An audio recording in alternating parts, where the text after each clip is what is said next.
extend for in excess of 24 hours, and the tropical storm conditions could linger for 2 to 3 days. Now, why is this so important? That is a long duration event where you're going to have to be in a shelter in your home for up to 2 to 3 days, possibly longer for communities that could be cut off by the catastrophic flooding that I'm going to talk about here in a second.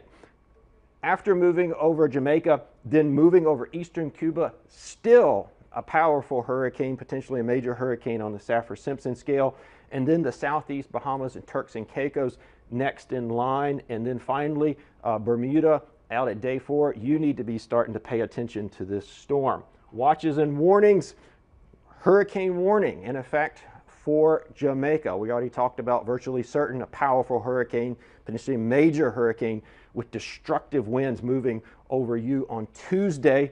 And then on a hurricane watch for eastern Cuba. That watch could be upgraded to a warning later today. And then for the southeast Bahamas, Turks and Caicos, you may need a hurricane watch as well later today. But the story here is really about the rain. You've heard us talk about this all week. I cannot emphasize this enough. This amount of rain, so what you're looking at here over the eastern portion of Jamaica is rain potential in excess of 3 feet. Let me say that again.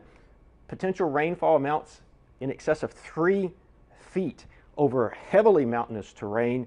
That is almost certain to create catastrophic flooding, life-threatening flash flooding, roads impassable, communities cut off.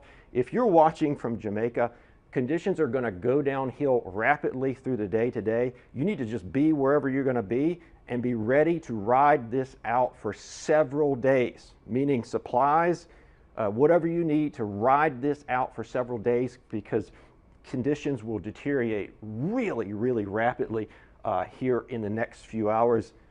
Don't be out and about after sunset.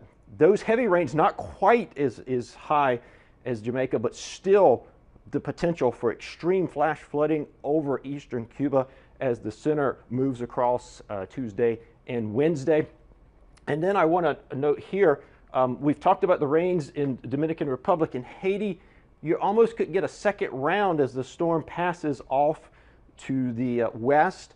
The storm has had a sort of lopsided, if you will, where the heavy rains have been off to the east. That's probably going to continue, and so you could still see these outer rain bands infecting Haiti and the Dominican Republic early in the week as it passes off to the west. I'm going to end where we sort of began. This extreme rainfall potential, owing to the slow motion, is going to create a catastrophic event here for Jamaica. It is imperative that if you have friends and family in that area, if you know somebody there, you contact them, make sure they're aware and tracking this, and make sure they know how to protect themselves for upwards of 2 or 3 days, because it's going to take so long for this storm to move through that area. We'll be back tomorrow at the same time with an update, but you can always get more information from us at hurricanes.gov.